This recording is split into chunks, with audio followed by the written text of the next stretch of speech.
ताराचंद बेलजी पाठशाला के YouTube channel पे आप सबका स्वागत है। आइए आज हम प्रकृति की रचना कैसे हुई इस गूढ़ विषय पर व्यापक चर्चा करेंगे। हमारे प्राचीन ग्रंथों में स्पष्ट कहा गया है प्रकृति पंचभूतानी, प्रकृति 5 महाजीवों से बनी है। कौन कौन से महाजीव हैं? प्रकृति पंचभूतानी, भूतानी यानी जीव। तो प्रकृति 5 महाजीवों से बनी है। भूमि, गगन, वायु, अग्नि और नीर। ये जो पंच महाभूत हैं, ये पंच महाभूत प्रकृति की अपरा ऊर्जा है।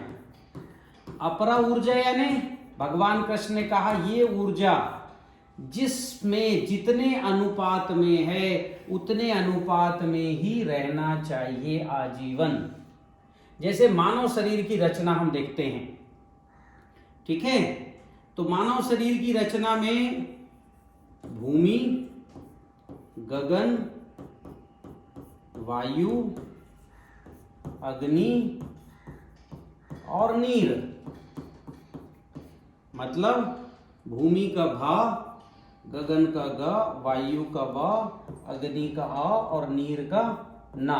ये जो भगवान हैं इनकी मात्रा तय है। जिस प्रकृति के जिस जीव को भी, जिस पदार्थ को भी जितने अनुपात में प्रकृति ने बनाना तय किया है उतने अनुपात में जीवन भर ये पंच महाभूत उनके शरीर में रहना चाहिए। जब मनुष्य अपनी मां के गर्भ से पैदा होता है तो उसके शरीर में 1% भूमि तत्व होता है। शरीर की जो हड्डियां हैं वो है भूमि तत्व। 8% गगन तत्व होता है। 21% वायु तत्व होता है। अग्नि तत्व जो है उसके अंतर्भूत है, सबके अंदर है, भूमि के अंदर है, गगन में अंतर्भूत है, इसलिए इसको प्रतिशत में आप नहीं बता सकते। और नीर 70%, अर्थात ये पूरा 100% का हमारा शरीर जब हम पैदा होते हैं मां के गर्भ में तो इतना जो है हमारे शरीर में ये पंच महाभूतों की ये स्थिति होती है। जीवन भर स्थिति को मेंटेन रखने का नाम ही जीवन है। जीवन भर इसको हमें इस ऊर्जा की इस व्यवस्था को हमें सुरक्षित रखना पड़ेगा। अब 1% भूमि तत्व यानी ये जमीन से जो तत्व निकलते, जिंक, आयरन, कैल्शियम, मैग्नीशियम, जो खनिज तत्व हैं वो 1% जिनसे हड्डियां बनती है। यदि हमारा शरीर 100 किलो का होगा तो 1 किलो हमारे शरीर में हड्डियां होंगी। तो 1 किलो जो हड्डियां हैं वो भूमि तत्व है। और वो भूमि तत्व जमीन से निकला हुआ होना चाहिए। अब जमीन में आयरन होता है, कैल्शियम, मैग्नीशियम सीधे नहीं, वो हमें मिलता है जीवाणुओं के द्वारा ऑक्सीडाइज। तो जितना हम ऑक्सीडाइज ही तत्व ग्रहण करने में सक्षम हैं इसको। और ये ऑक्सीडाइज करने का हम जीवाणु करते हैं, जो जीवो जीवस्य जीवनम की प्रक्रिया में आता है। 1% भूमि तत्व आपको कंसेप्ट क्लियर हो गया होगा कि जमीन से निकली हुई तरण मात्रा 1% हमें चाहिए भूमि तत्व। इसे माता तत्व भी कहा गया है। और ये माता तत्व हम शेष जो 4 हैं, गगन, वायु, अग्नि, नीर, इनसे भी प्राप्त कर सकते हैं। तो 1% माता तत्व हम गगन से भी प्राप्त कर सकते हैं। गगन से प्राप्त करने का नाम क्या है? रंग, ठीक है। भूमि तत्व को प्राप्त करने का नाम है रूप। गगन से यही 1% प्राप्त हम करेंगे, वो रंग कहलाएगा। गगन अंतरिक्ष में, आकाश में केवल सूर्य की प्रकाश या प्रकाश यात्रा कर सकता है, चाहे सूर्य से आए या कोई चांद तारों से आए। उन प्रकाश में 1% ये भूमि तत्व रहता है। लेकिन वो जो है दूर अंतरिक्ष से, ग्रहों मतलब तारों से आ रहा है, तो वो फोटान के रूप में होता है। और फोटान में भी zinc, iron, calcium, magnesium, molybdenum, ये सारे 108 तत्व हैं। ऐसा रंग चिकित्सा में सिद्ध किया जा चुका है कि पीला है तो उसके अंदर फास्फोरस है, पोटास है, जिंक है, मैग्नीज है, कॉपर है, ऐसे हैं। नीला है तो आयरन है, हरा है तो सोडियम है, कैल्शियम है, कैडमियम है, है ना, मैग्नीशियम, ऐसे तत्व रंग चिकित्सा में बताए गए। तो ये भूमि तत्व रंगों से भी प्राप्त कर सकते हैं। यही भूमि तत्व को हम गंध से भी प्राप्त कर सकते हैं। ये गंध से प्राप्त करने की इस प्रक्रिया को, ये वायु से हम प्राप्त करेंगे उसे। सुगंधिम पुष्टिवर्धनम, एक अलग ही गंध आता है। मिट्टी से गंध आता है, वो भूमि तत्व है, लेकिन ये गंध फलों से भी आता है, भूमि तत्व के गंध है। ठीक है, फूलों से भी आता है, भूमि तत्व के गंध है। इसलिए हमारे घरों में सुगंधित फल खाने की परंपरा थी, सुगंधित फूल लगाने की परंपरा थी, और सुगंधित धूप बत्तियां जलाने की परंपरा थी। तो गंध के माध्यम से अभी टीसीबीटी टेक्निक में गंध चिकित्सा किट बनाया गया है कि वात के रोगी हैं तो उसके लिए जो है हरा किट, पित्त के रोगी हैं उनके लिए जो है नीला किट, और कफ के रोगी हैं उनके लिए पीला किट। तो ऐसे गंध चिकित्सा किट ये भी बनाया जा रहा है। तो ये जो है आप गंध के माध्यम से, नाक के माध्यम से और भूमि तत्व ले सकते हैं। ऐसे ही जो है अग्नि तत्व, ये आप ले सकते हैं स्वर के माध्यम से, मंत्रों के द्वारा, स्वर के द्वारा भी पित्त बढ़ा देने का काम, अग्नि तत्व बढ़ा देने का काम भारत में प्राचीन परंपरा में था। उसका एक उदाहरण देता हूं, युद्ध के जो नगाड़े हैं वो पित्त बढ़ाने वाले हैं। ठीक है, जो बंसी का स्वर है वो कफ बढ़ाने वाला है, हमारे मन को शांत करने वाला है। ठीक है, तो ऐसे अलग अलग स्वर थे हमारे। ऐसे ही नीर से हम जो है से भी जो है रूप रंग गंध स्वर और स्पर्श के द्वारा हम 1% भूमि तत्व नीर से प्राप्त कर सकते हैं। तो ये भूमि तत्व प्राप्त करने के 5 स्रोत प्रकृति में हैं। ये 5 जो मूल स्रोत हैं, और इससे हम ये जो है ऊर्जा प्राप्त कर सकते भूमि तत्व। लेकिन इन सब की स्थिति 8% हमारे शरीर में गगन तत्व होना, ये रूप रंग गंध स्वर स्पर्श से हम नहीं कर सकते। इसके लिए हमें गगन तत्व को पूरा करने के लिए हमारे शरीर में ये गगन तत्व स्वयंभू है। जब माँ के गर्भ में हम आते हैं तो अपने आप इसका सबसे पहले निर्माण होता है, और ये सबसे पहले यही बढ़ता है, उसके बाद 4 तत्व आते हैं। लेकिन माँ के गर्भ से बाहर आने के बाद हम जब अपना जीवन शुरू करते हैं तो गगन तत्व घटने लगता है। उसका कारण है हम भूमि तत्व का ज्यादा सेवन कर रहे हैं। तो स्वाभाविक हमारे शरीर में गगन तत्व, हम उपवास नहीं कर सकते, तो उपवास के माध्यम से हम गगन तत्व बढ़ा सकते हैं। ठीक है, और नीले पीले हरे बॉटल में धूप में गौमूत्र भरकर धूप में रखकर उसे पीने से भी हमारे शरीर में गगन तत्व बढ़ता है, क्योंकि गगन तत्व को पकड़ने का काम फोटान कणों के माध्यम से जो है गौमूत्र करता है। गौमूत्र गगन तत्व का प्रतिनिधित्व करता है, गोबर भूमि तत्व का, गौमूत्र जो है गगन तत्व का, वायु तत्व का जो है। इसे बढ़ाने के लिए हमको जो है तुलसी का काढ़ा, या हमारे जो है शयन कक्ष में तुलसी का पौधा रखें, उसके नीचे घी का दीपक जला के रखें, तो स्वभावतः हमारे शरीर में जो है वायु तत्व की मात्रा बढ़ेगी, उसका प्रवाह सुनिश्चित रहेगा। अग्नि तत्व को ठीक करने के लिए जो है स्वर, अच्छे संगीत सुनना। अभी बहुत से फिल्मी गाने भी हैं 70 के दशक के, जिनको सुनने से हमारे शरीर में जो है कफ यानी जो है पित्त या कफ की निर्मिति होती है। भूमि तत्व, गगन तत्व, नीर तत्व की निर्मिति होती है। आपने ध्यान दिया होगा, बहुत अच्छे गाने सुनने से हमारी प्यास मिट जाती है, हमारी भूख मिट जाती है, क्योंकि स्वर के माध्यम से वो तत्व हमें मिलते हैं ऐसे कुछ गाने छाटे गए। ऐसे नीर, स्पर्श, नीर की पूर्ति भी हमको करने के लिए छाछ का उपयोग इसका करना पड़ेगा। इस विज्ञान को और व्यापक ढंग से बताया गया है इस स्लाइड में,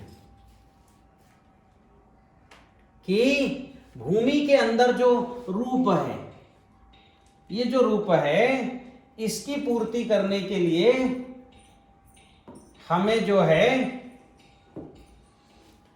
भूमि की पूर्ति हमको जो है ये रूप से प्राप्त होगी। भूमि के अंदर से अगर जिंक, आयरन, कैल्शियम निकलेगा तो एक ठोस स्वरूप में होगा, वो रूप कहलाएगा। गगन से यही जो है 1% रंग कहलाएगा, वायु से यही 1% गंध कहलाएगा, अग्नि से यही 1% स्वर कहलाएगा, नीर से यही 1% स्पर्श कहलाएगा। अब इसका स्वरूप देखिए, भूमि से निकलेगा तो ठोस रहेगा, गगन से निकलेगा सूक्ष्म, अति सूक्ष्म होता है, वायु से निकलेगा सूक्ष्म गंध के रूप में, अग्नि से निकलेगा तो तरंग होता है, नीर से निकलेगा तो सूक्ष्म तरंग नहीं, सूक्ष्म के डॉट डॉट डॉट वाले तरंग होते हैं, अति सूक्ष्म हो जाते हैं।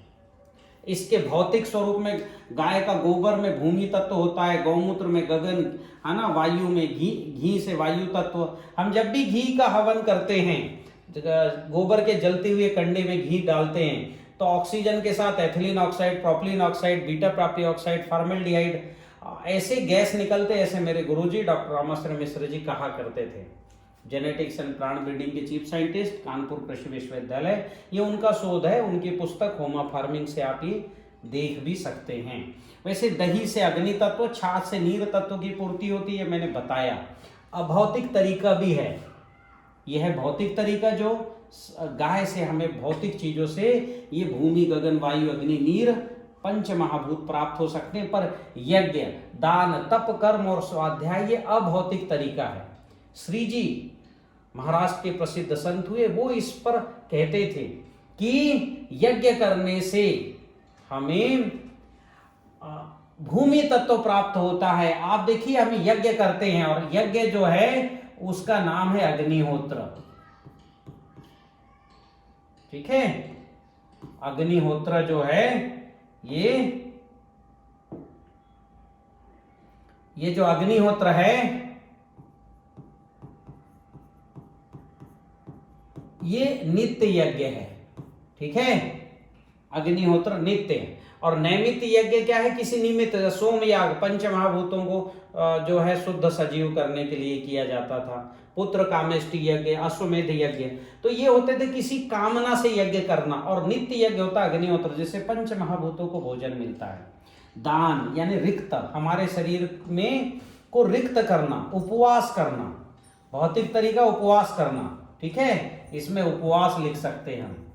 और यानी शरीर में को खाली करना, है ना। तप, तप का अर्थ है धीरे धीरे श्वास लेना, प्राणायाम इसका अर्थ है। यानी अगर ऑक्सीजन निकला और धीरे से हमने लिया और धीरे से हम छोड़ रहे हैं, तो ऑक्सीजन का ज्यादा से ज्यादा उपयोग करेंगे तो हमारे शरीर की जो है जीवन बढ़ता है, ये तप कहलाता है, ठीक है। आपने देखा होगा जो जीव जितनी जल्दी जल्दी श्वास लेता है वो उतनी जल्दी जल्दी उसकी आयु पूर्ण होती है। कुत्ता जो है 1 मिनट में 30 बार श्वास लेता, 1 मिनट में जो है 60 बार श्वास लेता है, उसकी आयु 10 से 15 साल है ना। गाय बैल एक जो है मिनट में 30 बार श्वास लेते, उनकी आयु जो है उससे दुगनी है, 30 साल है, 20 से 30 साल। हाथी और जो है घोड़े, ये जो है 1 मिनट में उससे कम श्वास लेते हैं, ठीक है, लगभग 15 से 18 बार, तो उनकी आयु और ज्यादा होती है, उससे दुगनी हो जाती है, 60 से 80 साल।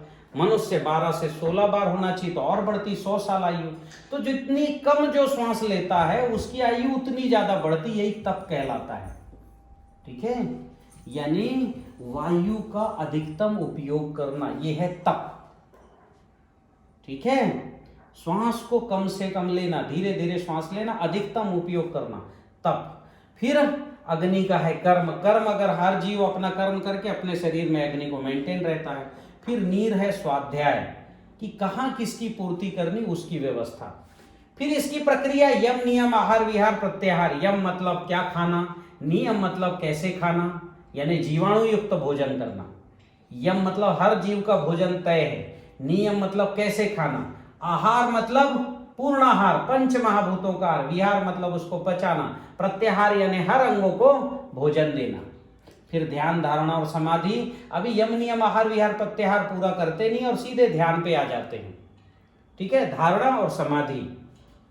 फिर ऐसे ऊर्जा का, अगर आप ऐसे करते यम प्रक्रिया करेंगे तो मूलाधार चक्र आपका सक्रिय हो जाएगा। मतलब भोजन से जो आप ऊर्जा लेंगे, मूलाधार चक्र उसको शरीर में प्रक्षेपित करेगा, और हमने अगर जो है गाजर खाए तो विटामिन ए हमारी आंखों को मिलता है। तो वो ऊर्जा जो है हमको मिलेगी। ऊर्जा दो तरह की है, एक भौतिक जिसको कहा गया रस, रक्त, मांस, मज्जा, मेदा, अस्थि और वीर, ये जो है भौतिक है, और मूलाधार चक्र अभौतिक प्रक्रिया है, उससे हमको ऊर्जा मिलती है जो हम भोजन करेंगे। स्वादिष्ठान चक्र से हमको गगन की ऊर्जा जिसका रंग नारंगी है, मणिपुर चक्र से वायु की ऊर्जा हमारे शरीर में पूरे 72,000 नाड़ियों में जाती है। अनाहत चक्र से हमारा हृदय की धड़कन जो है सम रहती है, और विशुद्धि चक्र से हमारे शरीर के कोई भी जो है जहर है, विजाती तत्व, वो समाप्त होते। आज्ञा चक्र से ध्यान और मन को ठीक किया जाता है। सहस्त्रार चक्र से धारणा और बुद्धि को जो है स्थिर किया जाता है। तो ये मैंने संक्षिप्त में आज आपको बताया। इससे शरीर का निर्माण अन्नमय कोष, प्राणमय कोष, मनोमय कोष, विज्ञानमय कोष और आनंदमय कोष, इसकी प्राप्ति होती है। ये मैंने अभी आपको संक्षिप्त में बताया। इसीलिए बताया कि मैं आज आपको प्रकृति के पंच महाभूतों के बारे में ज्यादा से ज्यादा बताना चाह रहा हूं। इस पर मैंने विशेष ज्ञान शिविर 2 और 3 आप देखिए, इस पर मैंने विस्तार से चर्चा किया है। इसलिए आज इस पर केवल मैंने इतना ही संक्षिप्त चर्चा किया है। आपके ये जो है भगवान कृष्ण ने कहा भूमि रापो नलो वायु खम मनो बुद्धि रेवचा, अहंकार, अहंकार यानी मेरा आकार, मेरा डीएनए से इस प्रकृति की निर्माण हुआ है। तो ये पंच महाभूत और 3 पंच महाभूत यानी अपरा ऊर्जा, ये अपरा ऊर्जा जो बदलनी नहीं चाहिए, है ना, और ये परा ऊर्जा, 3 ये जो हैं ये परा ऊर्जा है, ये बदलते हैं, अपने स्वरूप बदलते हैं। तो ये 5 अपरा ऊर्जा और परा ऊर्जा से प्रकृति बनी है, और ये जो अहंकार है, डीएनए है, जो बाद में हमारे शरीर में बीज यानी शुक्राणु अंडाणु के रूप में स्थापित हो जाता है। हम जिससे बने हैं वो हम वापस बन गए, पूर्ण हो गए। तो ये प्रकृति का ऊर्जा चक्र है जिसे मैंने संक्षिप्त बताया है। आज मैं आपको पंच महाभूत बताने वाला हूं कि पंच महाभूतों को फिर से समझो, क्योंकि इनको समझोगे तभी हम जो है हमारा चिंतन ठीक होगा, हमारा खान पान ठीक होगा, हम प्रकृति के लिए ठीक जो है तरीके से जीने की पद्धति को समझ सकेंगे। तो अभी देखिए मैं आपको बता रहा हूं भूमि तत्व, गगन तत्व, वायु तत्व, अग्नि तत्व और नीर तत्व। आपको मैं बताने वाला हूं सबसे पहले भूमि तत्व।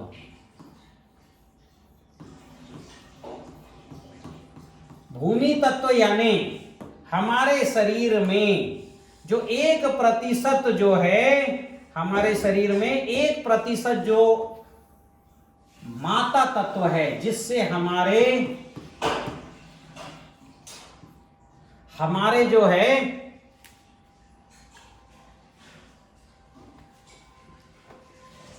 जिससे हमारे शरीर में हड्डियों का निर्माण हुआ, ये 1% जो है भूमि तत्व, माता तत्व, मूल तत्व हमारे शरीर में है। इस 1% को हमें जमीन से निकले हुए अन्न फल से ही लेना पड़ेगा।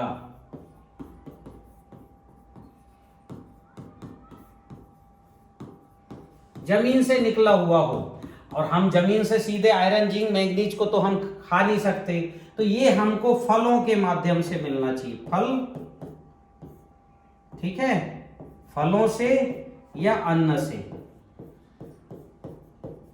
ठीक है, या गोंद से भी ले सकते हैं हम, फलों से ही निकलता है ना, ठीक है, फूलों से भी ले सकते हैं कुछ विशेष तरह के, ठीक है, मशरूम जैसी चीजों से भी हम ले सकते हैं।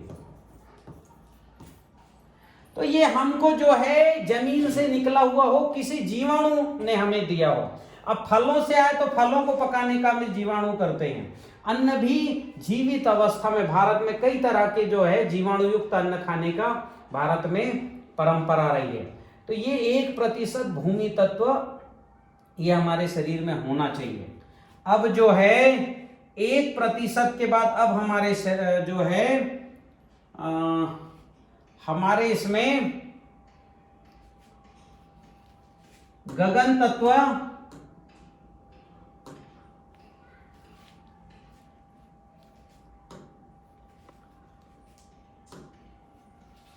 अब हमारे जो है शरीर में दूसरा तत्व है गगन तत्व।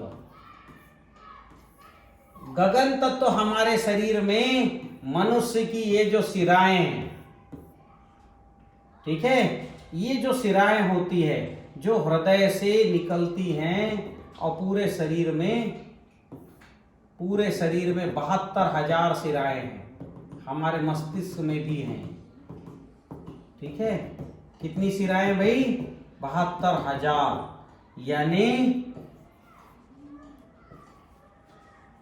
ये धरती को 2 बार ऐसा जो है रस्सी, अगर ये शिराओं को एक रस्सी बनाया जाए तो धरती 2 बार लिपट सकती, इतना लंबा हमारे शरीर में शिराएं और जिसमें खून जाती है और वापस आती हैं। ये जो शिराएं हैं इनके अंदर जो है जो शून्य है, इनके अंदर जो शून्य है ये है आकाश तत्व। आकाश तत्व को हमारे पूर्वजों ने पिता तत्व भी कहा है।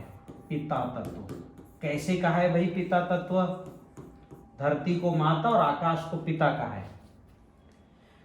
प्रकृति का जब जैसे ही निर्माण हुआ, पहली ऊर्जा जैसी उत्पन्न हुई प्रकृति की पहली ऊर्जा, ऐसी इस ऊर्जा ने, जैसी पहली ऊर्जा उत्पन्न हुई शैलपुत्री, इस ऊर्जा ने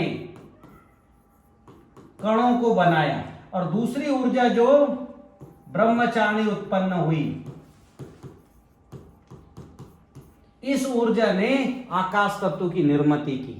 तो स्वतः से आकाश तत्व की निर्मिति हुई, दूसरी ऊर्जा के आते ही आकाश तत्व की निर्मिति हुई है।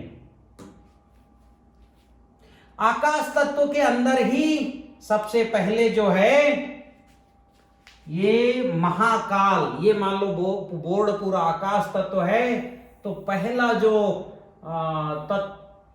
उसी के आकाश के अंदर एक मूसल के आकार का, जिसका अंत भगवान विष्णु नहीं पा सके और जिसका ऊपर का भाग पूरा जो है ऊपर कहां तक है ये ब्रह्मा जी ना पा सके, ऐसी इतनी अनंत प्रकृति में इतनी बड़ी जो है ये महाकाल प्रकट हुए।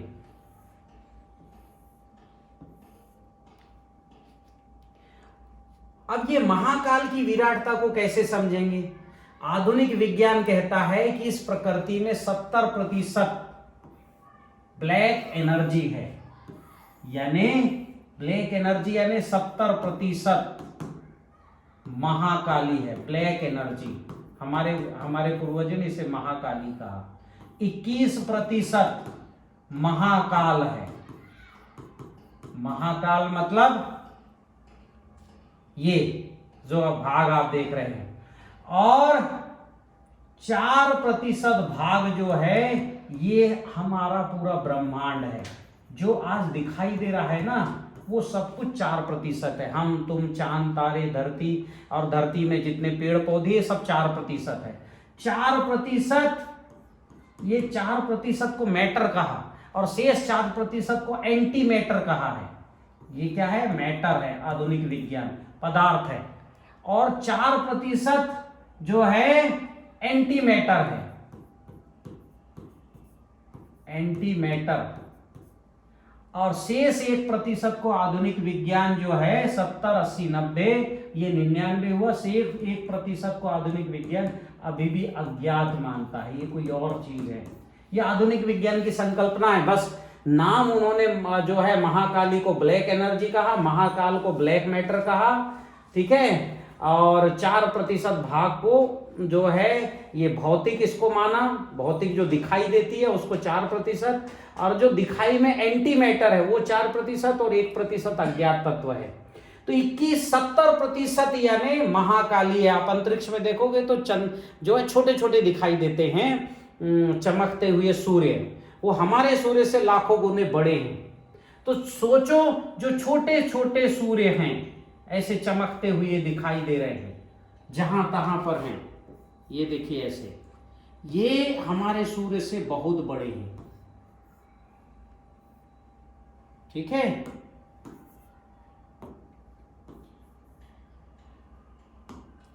हमारे सूर्य से ये क्या है? बहुत बड़े हैं। इन जो है ये जो है आप ये समझिए कि महाकाल के से कई जो है ऐसे इनकी भुजाएं निकली है ऐसे।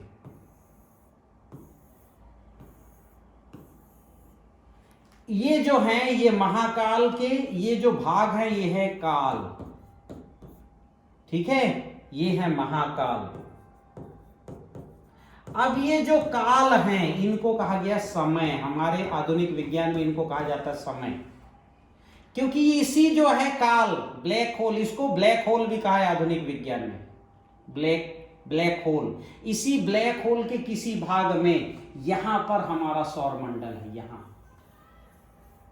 और उस सौर मंडल में एक ऐसा जो है चमकता हुआ ये हमारा सूर्य है, और इसी सूर्य के चारों तरफ ये हमारी पृथ्वी चक्कर लगा रही है, ये हमारी पृथ्वी है। तो ये इस तरह से जो है, और ये जो है ये आप जो भाग देख रहे हैं ये जो है ये जो आप भाग देख रहे हैं ये है एंड्रोमीडा जो गैलेक्सी है, एंड्रोमीडा के इतने भाग में सूर्य है, और यही जो है इधर दूसरी गैलेक्सी है, इस गैलेक्सी का नाम, यहां एक और गैलेक्सी हमारे तरफ आते अभी दिख रही है, इसका नाम है, एक दूसरी गैलेक्सी है, इसका नाम कुछ है एंड्रोमीडा, और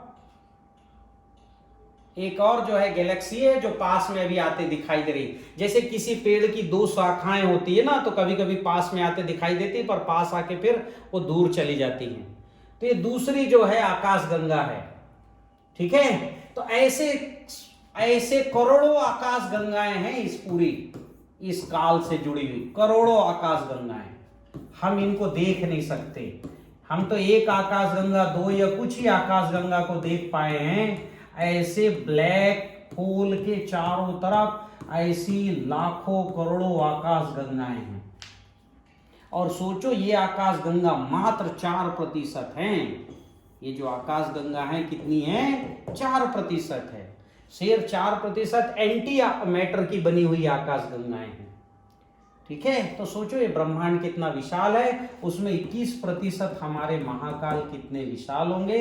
इस महाकाल जो है ये आकाश तत्व के अंदर हैं, ये जो आकाश गगन तत्व की निर्मित हुई है दूसरी ऊर्जा ने उसके अंदर है। इसलिए हमेशा हमारे संतों ने उंगली ऊपर उठाकर कहा कि भगवान कहाँ है, ऊपर हैं।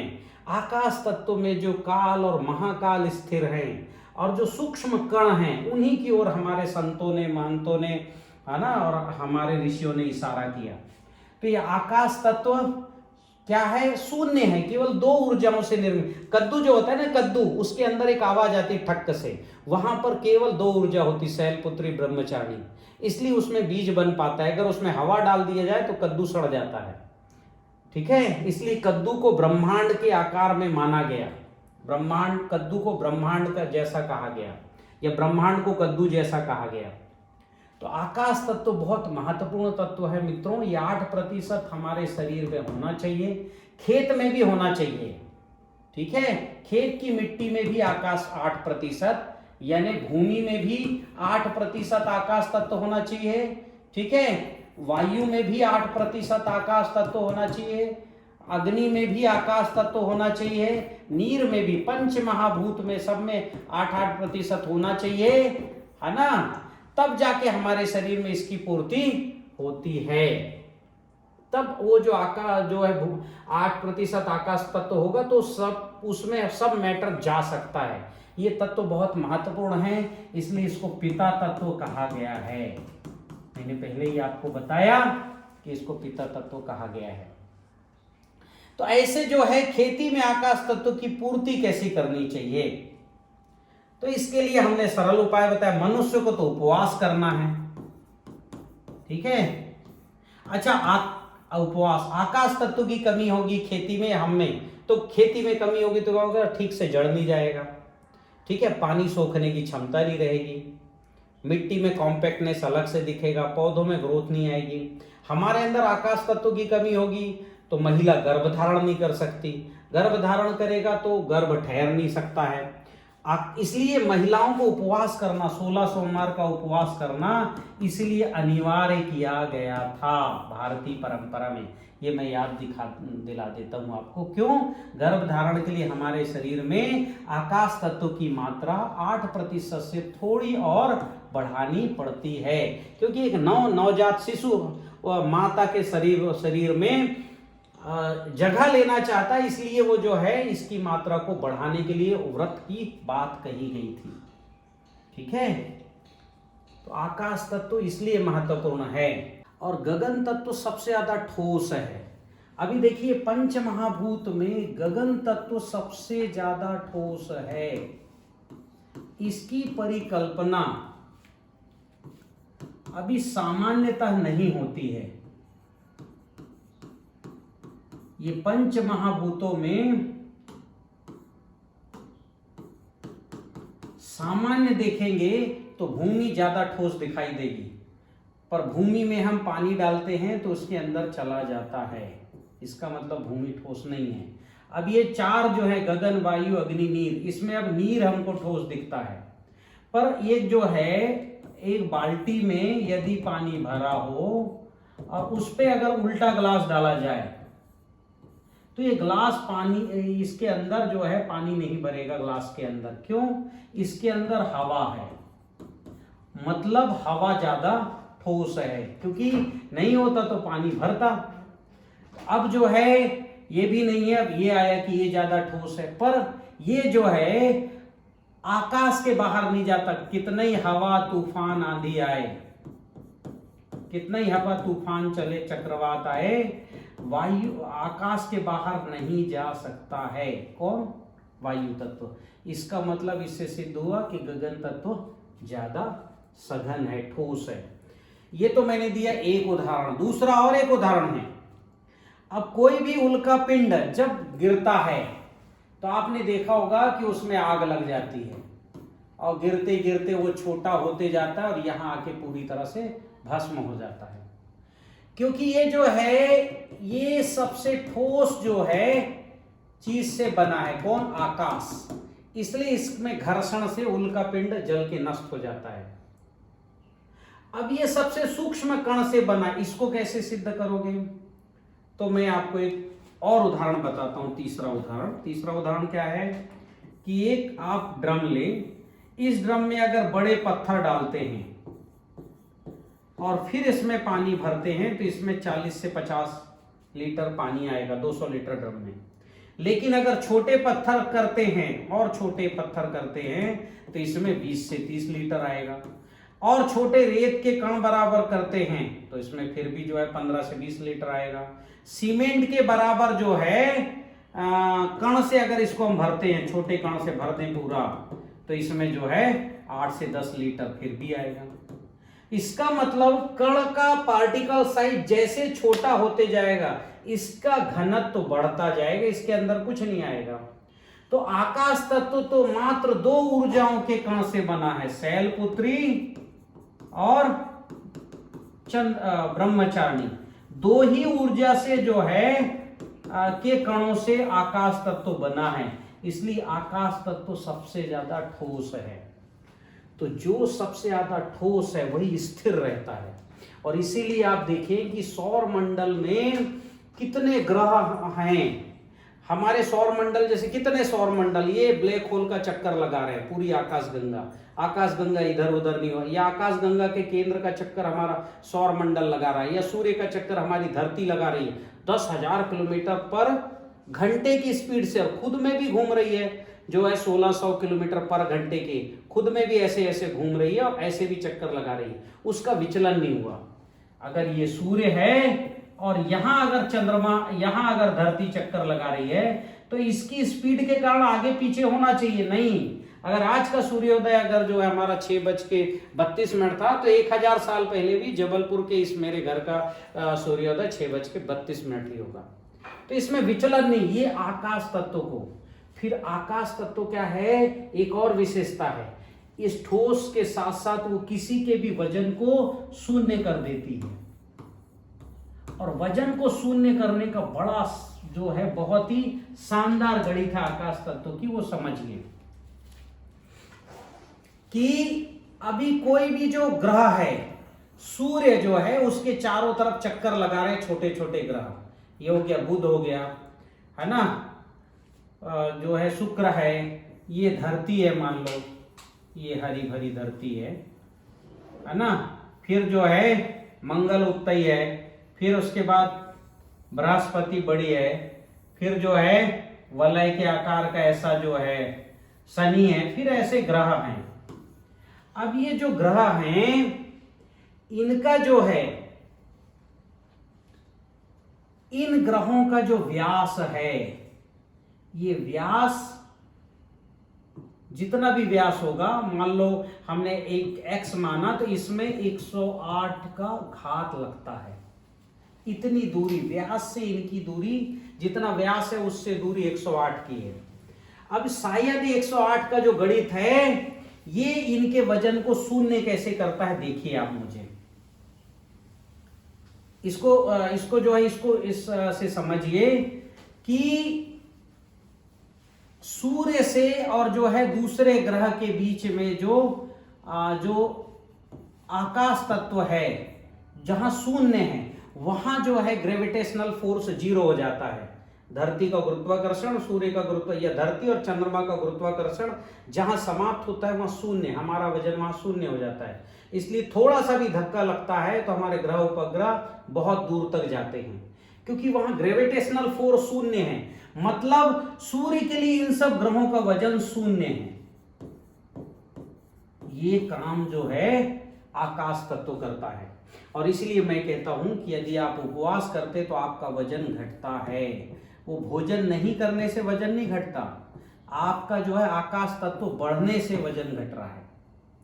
या आप जब जो है, आप अगर आकाश तत्व खेती में पर्याप्त है तो वहां कितना ही आंधी तूफान चले वहां के पेड़ नहीं गिरेंगे, वहां के पेड़ गिरते नहीं है। हमारे किसान है पंकज मंडा, उनके खेत में खूब जो है ज्वार खड़ा था, 10-12 फुट का नहीं गिरा, और जो रासायनिक खेती वाले में वहां भी 10-12 फुट का ज्वार था वो सब गिर गया पिछले साल। तो जहां पर जो है रिक्तता होगी वहां स्थिरता होगी, और जहां स्थिरता होती है वहीं प्रकृति बनने की प्रक्रिया पूर्ण होती है। तो ये आकाश तत्व की दो विशेषताएं, इनको भी ध्यान में रखें, इसलिए आकाश तत्व आवश्यक है। इसको जो है समझे। अगला तत्व है अग्नि तत्व।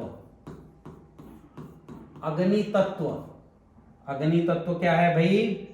अग्नि एक ऐसा तत्व है जो सब तत्वों के अंदर है और बढ़ता हुआ है, सब तत्वों के अंदर है। हमको आग दिखाई देती है, पर पानी में दिखाई देती है क्या? पर होती है। पानी में आग जब रहती है, सम रहे तो वो पानी है ना। ऊर्जा उसकी सम होती तो वो क्या हो जाता है? पानी हो जाता है। और कम हो गया तो बर्फ बन गया, वही पानी। और ज्यादा हो गया तो भाप बन गया, वाष्प जिसको हम बोलते हैं। तो अगर ऊर्जा सम रहे तो दिखेगा जल के रूप में बहते हुए, नहीं तो बर्फ बन जाएगा, ठोस हो जाएगा ये। अब इसके अंदर जीवन संभव नहीं। और ज्यादा हो गया वाष्प, दिखाई नहीं देता, हवा में उड़ जाएगा। तो अग्नि तत्व का कितना महत्व है? सम है तो पानी, विषम है तो बर्फ या वाष्प बन गया। अब इसमें जीवन भी नहीं हो सकता। ठीक है, तो इस तरह से अग्नि का सम होना आवश्यक है हर जीव में, हर पदार्थ में। हर जीव और पदार्थ में मात्रा तय है इसकी। जैसे हमारे हृदय का 32 डिग्री टेम्परेचर है, ठीक है। इससे ज्यादा हो गया तो हमारा ब्लड प्रेशर बढ़ जाएगा, पसीना खूब आएगा, ठीक है। ज्यादा बढ़ गया तो उसको बोलते पित्तज, पित्त दोष हो जाएगा, ठीक है। नींद नहीं आएगी, पसीना खूब आएगा, हाथ के पंजों में लालिमा आ जाएगी, आंखों में, आंखों की पुतलिया में लालिमा आ जाएगी, ठीक है। पेशाब पीला जाना लगेगा। कम हो गया तो उसको बोलते कफज। ऐसा हो गया तो नींद बहुत ज्यादा आएगी, ज्यादा नींद आएगी। फिर जो है नींद ज्यादा आएगी, और क्या हो गया? फिर नींद के बाद और क्या हो गया? ये जो हमारी आंखों की पुतलियां ये सफेद हो जाएंगी, जीभ हमारा सफेद हो जाएगा, ठीक है, काम करने का मन नहीं होगा, आलस से खूब ज्यादा आएगा। तो ये सारे लक्षण शुरू हो जाएंगे, कफ दोष बढ़ने, सर्दी खांसी जुकाम होने लगेगा। तो ये तय है। और ये 32 डिग्री टेम्परेचर से कम हो जाए तो आपकी जो हृदय की चलती है ना, ऐसे ऐसे बीप बीप बीप बीप, ऐसे ऐसे ये चलने बंद हो जाएंगे और ये सीधा 0 आ जाएगा, ये ऐसा ऐसा, बस यानी मृत्यु हो गई। तो ये जो है अग्नि ज्यादा हो गई तो नुकसान, कम हो गई तो नुकसान, और निकल गई तो सब कुछ खत्म।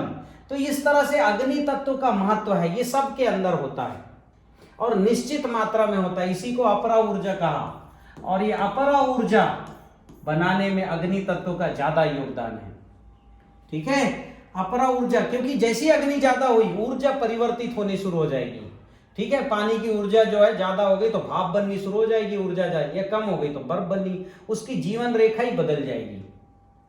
अग्नि जो है ये ऊर्ध्व गति की ऊर्जा है, ऊपर जाती है,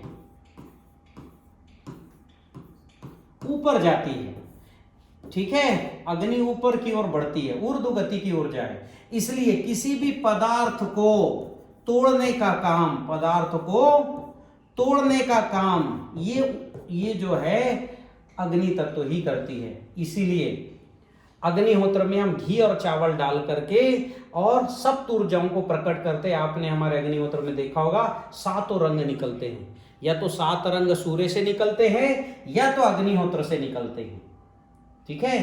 फिर आपने देखा होगा कि हम उसमें डालते हैं तो कई तरह की गैसें निकलती हैं। तो ये 7 ऊर्जाएं, शैलपुत्री, ब्रह्मचारिणी, चंद्रघंटा, कुष्मांडा और कात्यायनी, ये ऊर्जा जो हैं, ये 7 ऊर्जाएं निकलने का काम, ये जो मैंने ऊर्जा चक्र बनाया है, 7 ऊर्जा, शैलपुत्री, ब्रह्मचारिणी, चंद्रघंटा, कुष्मांडा, कात्यायनी, जो है कूष्मांडा के बाद स्कंद माता, कात्यायनी, कालरात्रि, महागौरी और सिद्धिदात्री, ये जो 9 ऊर्जाएं हैं, ये 9 ऊर्जाएं जो है उसमें से 7 ऊर्जा, 8वीं ऊर्जा तो चूंकि ऊर्जा का बीज है, ये अग्निहोत्र से निकलता है। ठीक। और इसीलिए अग्नि में कई गंध चिकित्सा भी क्या है, उसके पार्टिकल को तोड़ना। तो ये ऊर्जा की ओर ले जाने का काम करता है, ठीक है। कौन? अग्नि। इस तरह से जो है अग्नि का महत्व हमने समझा। फिर भूमि, गगन, मतलब आकाश और अग्नि के बाद तीसरा जो है वो है वायु। अब ये जो वायु है, ये बहती हुई वायु, ये वायु हमेशा प्रवाह में रहती है, ठीक है। जीवन को एक जगह से दूसरे जगह ले जाने का काम करती है। हमारे शरीर में 21% ऑक्सीजन हमेशा रहना चाहिए, इतनी खपत हमारी है। इसलिए हम 1 मिनट में 12 से 16 बार श्वास लेते हैं। इससे ज्यादा कोई श्वास लेता है तो समझ जाना उसकी आयु स्वतः कम हो जाएगी, क्योंकि हमारे पूर्वज कहते थे कि आपकी श्वास गिनती की है, तय है, जल्दी जल्दी लोगे तो जल्दी खत्म कर दोगे, इसलिए कम कम लेना चाहिए। तो 12 से 16 बार श्वास लेंगे तो आप 100 साल जिएंगे। 12 बार में तो ज्यादा हो जाएगा, अधिकतम 16 बार। तो ये ऑक्सीजन, जो ऑक्सीडेशन इसको बोलते हैं, ज्यादा सांस लेंगे ज्यादा ऑक्सीडेशन होगा, हमारा शरीर, हमें जल्दी बुढ़ापा आएगा, जल्दी जो है झुर्रियां आएंगी, है ना। तो ऑक्सीडेशन की प्रक्रिया, ये 21% ऑक्सीजन हमारे शरीर में अगर नहीं रहता तब हमको कितनी तकलीफ होती, ये भी हम कोरोना काल में भुगत चुके हैं कि ऑक्सीजन की सिलेंडर खत्म हो गए, मिल नहीं रहे हैं। तो ऑक्सीजन की मात्रा हमारे शरीर में प्रवाहित होनी चाहिए, वही जो है हर चीज को। आप देखिए zinc oxide, calcium oxide, magnesium oxide, oxidise form में हमारे शरीर में कोई भी मिनरल्स जाता है। इसलिए जो है अमेरिका के लोग अग्निहोत्र भस्म, अग्निहोत्र जो भस्म है वो ऑक्सीडाइज फॉर्म में सारे मिनरल हैं उसमें, जिंक ऑक्साइड, इसलिए अग्निहोत्र भस्म का कैप्सूल बनाने के खाने की परंपरा थी। तो वायु के लिए हम जो है हमारे पीने के पानी में अग्निहोत्र भस्म डालें तो पानी तो रहेगा, उसमें ऑक्सीजन की मात्रा बढ़ जाएगी, ठीक है। हमारे भोजन में भी वायु तत्व होना चाहिए, ठीक है। हमारी मिट्टी में भी वायु तत्व होना चाहिए। क्या कहा गया है मिट्टी में? मिट्टी में तो स्पष्ट कहा गया है कि मिट्टी में 50% भाग में मिट्टी है और 25% जो भाग है उसमें हवा और पानी कहा गया है। ठीक है, केवल उसमें से ये मान लो कि हाँ 5% भाग में कार्बन और दूसरा होता है, 50% मिट्टी और शेष जो है हवा पानी होता है। ठीक है, मतलब 45 में से आधा आधा। ठीक है, 22.5% भाग जो है ये हवा, 22.5% भाग में पानी, ये 5% में कार्बन जीवाणु और ये जीव होते, कार्बन और जीवाणु होते हैं। ठीक है, तो ये कार्बनिक मैटर हमारी मिट्टी में 22.5% लगभग भाग हवा होनी चाहिए। इसको जांचोगे कैसे? एक स्थिर पानी में, कांच के बोतल में आप मिट्टी का ढेला डालिए, कम से कम अगर जो है उसमें 8-10 बूंद बुलबुले नहीं निकलते तो समझ जाना हमारी मिट्टी में हवा नहीं है। अब मिट्टी में हवा बढ़ाना है तो क्या करेंगे? हरी खाद से बढ़ा सकते हैं। ठीक है, और क्या कर सकते हैं? इसको जो है हरी खाद ही इसमें एक मुख्य है, और थोड़ा हम जो है कंपोस्ट खाद बना के अगर डाल दें तो मिट्टी में ऑक्सीजन के कण मतलब हवा के कण फंस जाते हैं। एक और चीज जो मैंने पिछले इसमें नहीं बताया, अग्नि तत्व खेत में कम है तो क्या करेंगे? अग्नि तत्व खेत में कम है तो एक तो जुताई करके सूर्य का प्रकाश दिखाओ। दूसरा क्या करो? नीले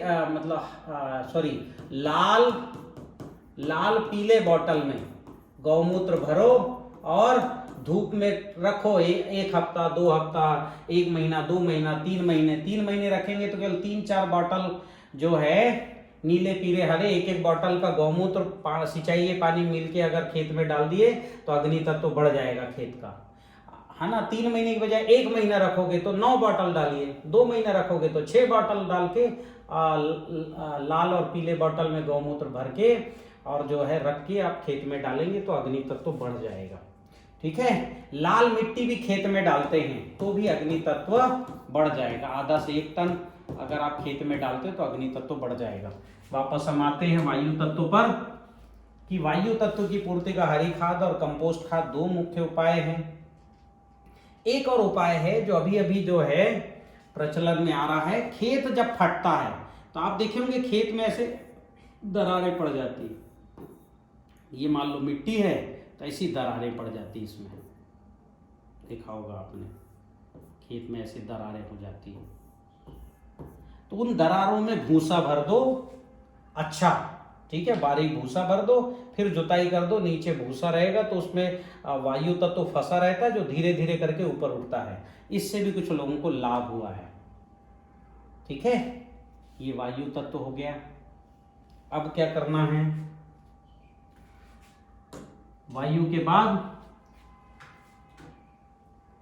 हर जल तत्व।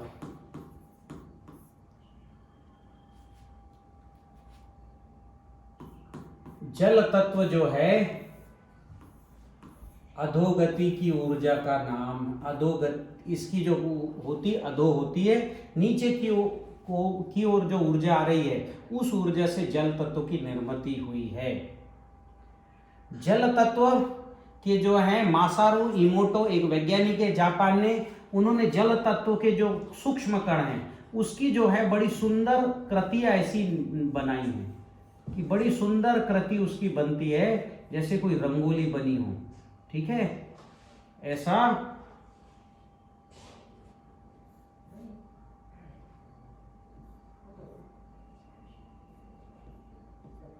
ऐसी जो है बड़ी सुंदर सी कृति उन्होंने बनाई है। ऐसा जो है सुंदर चित्र बनता है किसका? जल तत्व का, जो नीर है उसका। और जिस जल तत्व दूषित होती है उसमें, या जिस जल को डांट दिया गया, या जिस जल तत्व में दुर्गंध वाली चीज मिला दी गई, स्टील के बोतल में रख दिया गया, तो उसका चित्र ऐसा बनता है,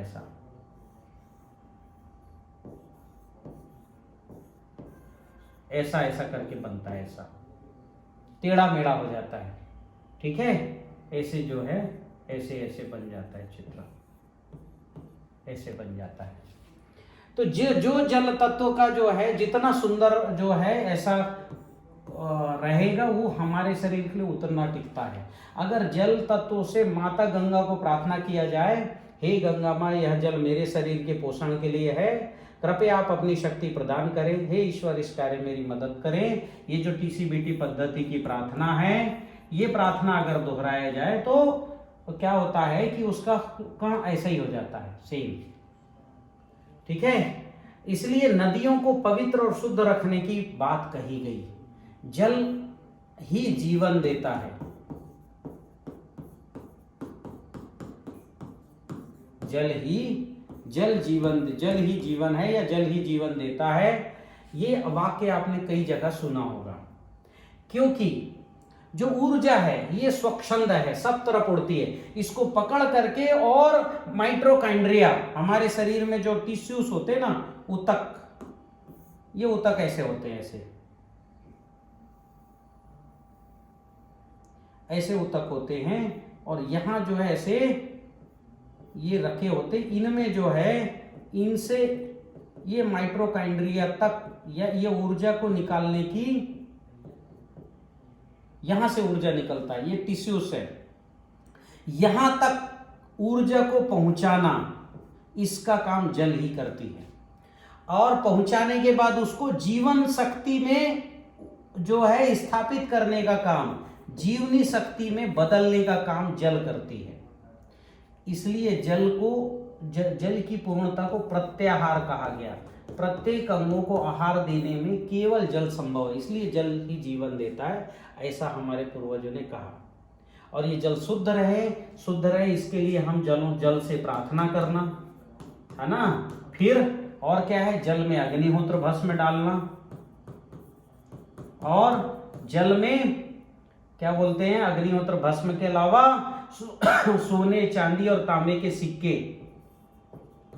ये एल्युमिनियम के सिक्के नहीं, सब सोने चांदी तांबे के सिक्के डालने की परंपरा थी। किसमें, जल में। तो जल तत्व प्रत्याहार करता है।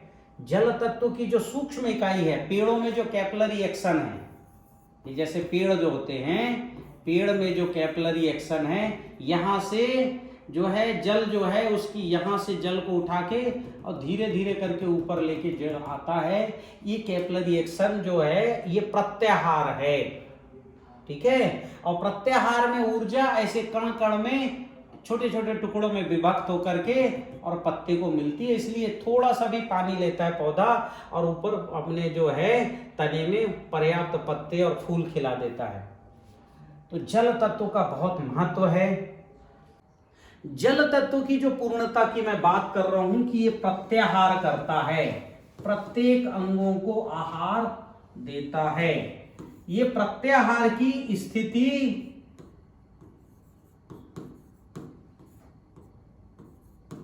प्रत्याहार यानी जल ही जीवन देता है, जीवन को पूर्ण, हर अंगों के जीवन को पूर्ण करता है। ये प्रत्याहार की पूर्ति टीसीबीटी कृषि पद्धति में तब पूरी हुई जब मैंने जो है सजीव जल के साथ ऊर्जा जल देना शुरू किया। ऊर्जा जल यानी क्या है, अभी तक पंच महाभूत अशुद्ध हैं, भूमि अशुद्ध है, ऊर्जा जल डालोगे शुद्ध हो जाएगी। यानी उसके अंदर फंगस है, वायरस है, नकारात्मक ऊर्जा है, उसको हाथ में रखोगे ताकत घट जाएगी। माला हाथ में ऐसे रखोगे तो माला उल्टी घूमती है। ठीक है, हम ऐसा करके चेक करते, उल्टी घूमती है, अशुद्ध है, नकारात्मक ऊर्जा है। तो उसको खत्म करने का काम जब हमने ऊर्जा जल से शुरू किया तब ही हमें सफलता मिली। पहले हम 2-2 किलो अग्निहोत्र भस्म डालते थे, हमें सफलता नहीं मिली। हमने मात्र जो है 50 से 100 ग्राम अग्निहोत्र भस्म को जो है 100 ग्राम फिटकरी में मिलाकर पोटली बनाया और पानी में रखा 24 घंटे के लिए जो है, तब वो जो बना ऊर्जा जल, इसको अब जब हमने खेत में डाला तो मिट्टी पॉजिटिव हो गई, नकारात्मक ऊर्जा तो खत्म हो गई। और फिटकरी के कारण नकारात्मक ऊर्जा से बनी हुई इकोलॉजी, वायरस और फंगस, अंडज और बीजज जिसको प्राचीन विज्ञान में कहा, वो भी खत्म हो गए। तो हमारी मिट्टी शुद्ध हुई। ठीक है, उसके जो निगेटिव जीव वो भी जो है समाप्त हुए। और फिर इसके बाद हमने सजीव जल और जीवाणु जल डाला, जीवाणुओं को जीवाणु जल में बढ़ाया और किसी भी चीज को बढ़ाने के लिए गुड़ चाहिए, छाछ चाहिए, क्योंकि प्रत्याहार छाछ से पूरा होता है। ठीक है, प्रत्याहार का भौतिक प्रक्रिया क्या है? छाछ है। तो छाछ हमने मिलाया, गुड़ जो है ग्लूकोज जीवनी शक्ति के लिए हमने उनको दिया। ठीक है, और जीवाणु, ये जब हमने तीनों प्रक्रिया पूरी की तब जाके हमारा जीवाणु जल कंप्लीट हुआ। इस जीवाणु जल के कारण से हमने जो है खेती में 1 ग्राम मिट्टी में 2 करोड़ से 2 खरब तक, हमारे जो है कुछ किसानों के यहां 2 खरब 2 × 10 पावर दी 11 तक जीवाणु आ गए हैं, जिसको बोलते CFU, colony forming unit. 2 × 10 power दी 9 या 10 या 11 तक आ गया हमारे यहाँ जीवाणु की संख्या प्रति ग्राम मिट्टी में। तो ये जीवाणु जल सजीव जल के कारण हुआ। फिर हमने जो है अणु जल बना के दिया खेती में। जब अणु जल दिया तो न्यूट्रिशन मैनेजमेंट कंप्लीट हुआ, जड़ में भी दिए और 20% का स्प्रे भी किया। जैसे स्प्रे किया पत्ती हरी कच्च हो जाती, एकदम कड़क हो जाती पत्ती। तो TCBT में जो अणु जल है उसमें हमने जल के साथ अणुओं को दिया, इसलिए हमें सफलता मिली। फिर भूमि जल हमने जो है ये दिया है जमीन में पानी, वाटर लेवल बढ़ाने के लिए। जहाँ जो है आधा HP का मोटर नहीं चलता, हर अमावस्या पूर्णिमा आप भूमि जल डालिए। भूमि जल यानी वही 100 ग्राम अग्निहोत्र भस्म, 10 लीटर गौमूत्र, और जो है अगर पानी में थोड़ी अशुद्धि हो तो 150 ग्राम फिटकरी, नहीं तो कोई जरूरत नहीं, या तीनों फिटकरी भस्म और गौमूत्र हमने जो है घोल 10-20 लीटर में घोला, ये कहलाता भूमि जल। उसको हर अमावस्या पूर्णिमा में हमने जमीन में डाला, 6 महीने तक डाला, यानी 12 बार डाल दो, मिट्टी के अंदर पानी की मात्रा बढ़ जाती है। जहां 400 फीट पर पानी निकलता है वहां 150 फीट पे पानी निकलना शुरू हो जाता है। गर्मी में जहां कुएं सूख जाते हैं वहां गर्मी में भी पानी से भरे रहते हैं कुएं। ठीक है, मोटर ज्यादा चलने लगता है, ज्यादा HP का मोटर चलने लगता है भूमि जल डालने से। फिर हमने मीठा जल डाला, यानी जो है जैव रसायन, 10 लीटर पानी में 2-2.5 लीटर जैव रसायन, 2-2.5 लीटर दूध हमने मिला के डाला। या पहले जो है जैव रसायन डाल दो, उसके आधे घंटे बाद दूध पानी में मिला के डालो, इसको मैं बोलता हूँ मीठा जल। ऐसा अगर आप करते हैं तो आपके जो पानी है, जो ग्राउंड वाटर है, जमीन के अंदर का पानी, उसमें मिठास आ जाता है। ठीक है, वो मीठा हो जाता है, उससे पौधों की जो है पानी ग्रहण करने की क्षमता, मिट्टी में पानी पकड़ने की क्षमता बढ़ जाती है। तो इस तरह जल तत्व के प्रत्याहार के विज्ञान को समझने के बाद ही मैंने ऊर्जा जल, अणु जल, जीवाणु जल, भूमि जल, मीठा जल, ऐसे सजीव जल वगैरह बनाना शुरू किया। इस तत्व को हमको नकारात्मक ऊर्जा से बचाना बहुत आवश्यक है, क्योंकि नकारात्मक ऊर्जा को ये जल तुरंत जो है रिएक्ट करती है। हमारे मन को भी हमें साफ रखना। यदि मन हमने खराब किया, ये पानी खराब है, मैं ऐसा बोलते ही अच्छा पानी भी खराब हो जाता है। मन अगर हमारा क्रोध है तो पानी में भी क्रोध का स्वभाव आ जाएगा। मन में यदि मोह है तो पानी में मोह का स्वभाव आ जाएगा। इसलिए जल को शुद्ध रखने का बहुत प्रयास हमारे पूर्वजों ने पहले किया है। तो भूमि, गगन, वायु, अग्नि और नीर, ये 5 महाभूत की हमने आपको विस्तृत व्याख्या बताई है। अब ये जो 5 महाभूत है, ये जो 5 महाभूत हैं, ये 5 महाभूत जो है इसका डायग्राम ऐसा रहता है। ठीक है, हर महाभूत एक दूसरे से कनेक्ट। भूमि तत्व जो 1% है, ठीक है, वो वायु तत्व से और नीर तत्व से, वायु के माध्यम से वो 1% जो है, हम बोलते हैं ना जैसे ऑक्सीडाइज फॉर्म में, यानी वायु के माध्यम से वो प्रतिशत जो है बढ़ती है और नीर उसको पूर्ण करती है। तो आपने देखा होगा भूमि तत्व ये वायु के माध्यम से, यानी ऑक्सीडेशन, यानी ऑक्सीजन की उपस्थिति में वो बढ़ती है। ये O2 ऑक्सीडाइज होके, यहां से zinc, iron, calcium, magnesium oxidise, यानी वायु को साथ में लेती है और नीर में जो है, नीर में आकर के यानी इसकी पूर्णता है, यहां जीवन शक्ति मिल गया। अब इस जीवन शक्ति को से इस जीवन शक्ति में ही जैसे हमने जो भी भोजन किया इसी में गगन तत्व भी छुपा होता है, कहीं ना कहीं रिक्तता भी होती है।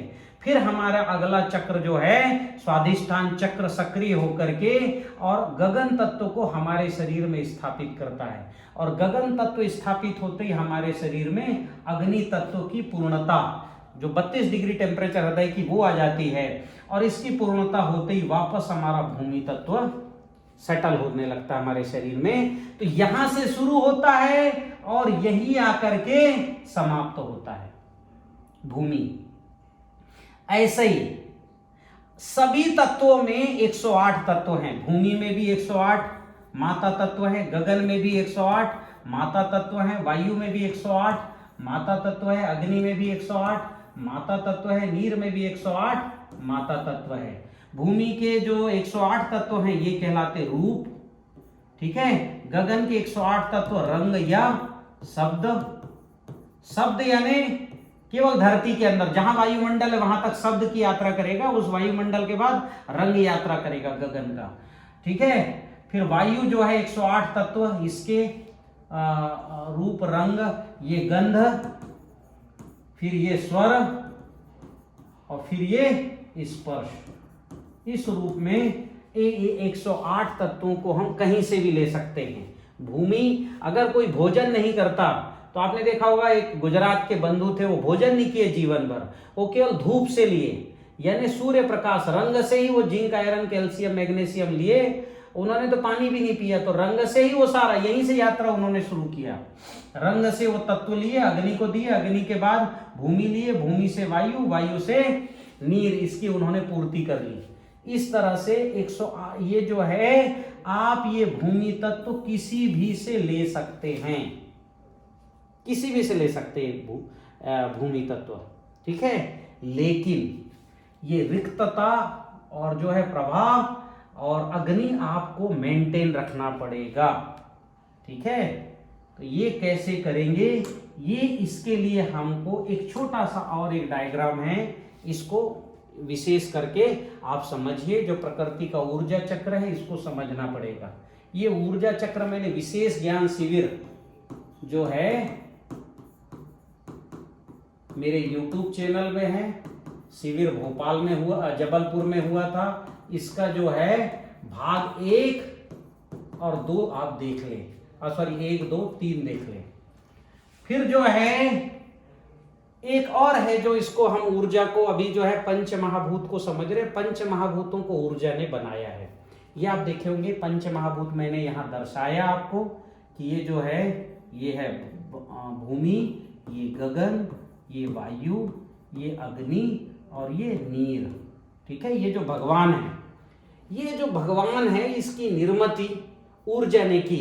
सबसे पहली ऊर्जा है शैलपुत्री, जिसे कहा गया, जो 2012 में खोजा गया, जो है उसे कहा गया गॉड पार्टिकल या हिंग्स बोसान कण कहा गया। शैलपुत्री जो है जिसे 2012 में हिंग्स महोदय ने खोजा और इसकी कंसेप्ट दिया सत्येंद्र नाथ बोस ने, जो है 1988 में इसको कंसेप्ट दिया, 2012 में इसको खोजा हिंग्स महोदय ने, इसलिए इस ऊर्जा का नाम जो है हिंग्स बोसान कण पड़ा, ठीक है। ब्रह्मचारिणी को आधुनिक विज्ञान अभी तक खोज नहीं पाया, उसे एक्स के मान से दर्शाता है या ग्रेविटेशनल फोर्स कहता है, और चूंकि देखा नहीं इसलिए उसको एक्स लिखता है। तीसरी जो ऊर्जा है, ये तीसरी ऊर्जा है चंद्र घंटा। चंद्र घंटा को हमारे यहां जो है इस तरह से दर्शाया गया है, आधा चांद, ठीक है। और आधुनिक विज्ञान की भी जो इलेक्ट्रोमैग्नेटिक वेव्स को दिखाने की यही परंपरा है। तो इलेक्ट्रोमैग्नेटिक वेव्स यानी ऐसी ऊर्जा जो किसी से टकराए तो घंटा यानी नाद उत्पन्न करे, घंटी बजाए, उसका नाम है इलेक्ट्रोमैग्नेटिक वेव्स। और हमारा जो फोन चलता है वो इलेक्ट्रोमैग्नेटिक वेव्स से चलता है। तो जो है ऊर्जा जो नाद उत्पन्न करे उसका नाम चंद्र घंटा ज्यादा अच्छा होगा कि इलेक्ट्रोमैग्नेटिक वेव्स होगा, वो आप खुद तय करिए। बंधुओं, हमारे पूर्वजों ने जैसा काम वैसा नाम दिया। तीसरी ऊर्जा चंद्र घंटा। चौथी ऊर्जा का नाम उन्होंने दिया कुष्मांडा, जिसने ब्रह्मांड को एक आकार दिया, कुम्हड़े जैसा आकार, जिसके अंदर देखिए कुम्हड़े के अंदर बीज होते हैं ना, वैसे ये ब्रह्मांड में जो है जो भी ग्रह उपग्रह बने वो बीज जैसे हैं। फिर पांचवा है स्कंद माता।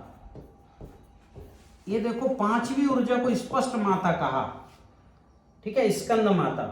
छठी ऊर्जा जो है वो है, छठी ऊर्जा जो है वो कात्यायनी है। कात्यायनी यानी आपने जैसे प्रकृति में दो ऊर्जा है, एक है नकारात्मक यानी अधोगति, एक ऊर्ध्वगति। ये नकारात्मक का गोला है, ये सकारात्मक का गोला। ये अधोगति नीचे जाने वाली, ऊर्ध्वगति ऊपर। ये नीचे जा रही है ऐसे, ठीक है,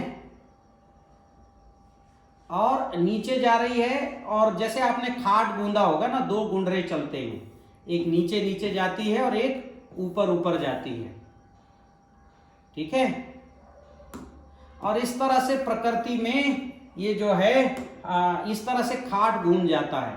एक जो है नीचे ऊर्जा होती है, ऊपर ऊपर जाती है। फिर ये जो है ये ऊर्जा इस तरह से जाती है और ऐसा ये से खाट गूंज लेते हैं और एक दूसरे से टकराते ही, ठीक है। और ऐसे करके खाट की गुथाई हो जाती है एक दूसरे से। तो ये कांतने का काम की, ऊर्जा को कांतने का काम की कात्यायनी। और इसी कांतने से प्रकृति का जो मूल विज्ञान है, जीवो जीवस्य जीवनम, वो प्रकट हुआ। जीवो जीवस्य जीवनम, कौन सा जीव किस जीव को जीवन देगा, उसकी प्रक्रिया प्रकट हुई कात्यायनी से। सातवीं ऊर्जा है महाकाली, जो मैंने आपको बताया कि भाई महाकाली जिसने पूरे ब्रह्मांड को सुरक्षित कर दिया, कौन सा ग्रह कहाँ होगा, महाकाली ने ही महाकाल की उत्पत्ति की। ये जो महाकाल है इसकी उत्पत्ति की है महाकाली ने। ये जो मैंने बताया ये पूरा जो ब्लैक मैटर देख रहे हैं, ब्लैक ये जो बोर्ड देख रहे हैं, ये महाकाली है और ये महाकाल है जो काला भाग है, ठीक है। तो इसकी उत्पत्ति करके और पूरे जो है, जैसे वृक्ष होता है ना, वृक्ष की मेन जो सिराएं होती है, वो सिराएं क्या है कि वो जो सिराएं होती, मेन जो पेड़ का तना है वो है, जो पेड़ के चारों तरफ का वातावरण है वो है महाकाली। जो तना है वो महाकाल है, जो शाखाएं हैं वो काल हैं, जो पत्ते हैं वो जो है एंड्रोमेडा और जैसी गैलेक्सियां हैं, और जो फल हैं वो जो फूल आए वो सूर्य हैं और जो फल आए वो पृथ्वी हैं। इस तरह से पूरे प्रकृति को जो है स्थापित करने का काम ये महाकाली ने किया। आठवीं ऊर्जा है महागौरी। जब धरती अच्छी बन गई तब जो है आपने देखा होगा, जब पेड़ बन जाता है तो पेड़ से एक बीज खुद ब खुद बनता है, पेड़ में फूल आते हैं और फल लगते हैं और बीज बनता है। जब ये पूरा विश्व की रचना हो गई तब ये 7 ऊर्जाओं ने बीज बना, उस बीज का नाम है महागौरी यानी गाय। गाय को महागौरी का सूक्ष्म विराट रूप है, महागौरी का विराट रूप गाय है, ठीक है। तो ये इस तरह से खुद बीज है गाय। और 9वीं ऊर्जा सिद्धिदात्री, यानी प्रकृति कैसे सिद्ध होगी, प्रकृति का हर अणु और जीवाणु का जीवन कैसे पूर्ण होगा, उसकी एक जो है पूरी व्यवस्था कर दी। गणित के सूत्रों का मतलब गणित का जो है जो सूत्र हैं वैसे पूरी प्रकृति को एक सूत्र में बांध करके और गणित को कंप्लीट कर दी। उसका नाम है सिद्धिदात्री, जो सिद्धि देती है, ठीक है।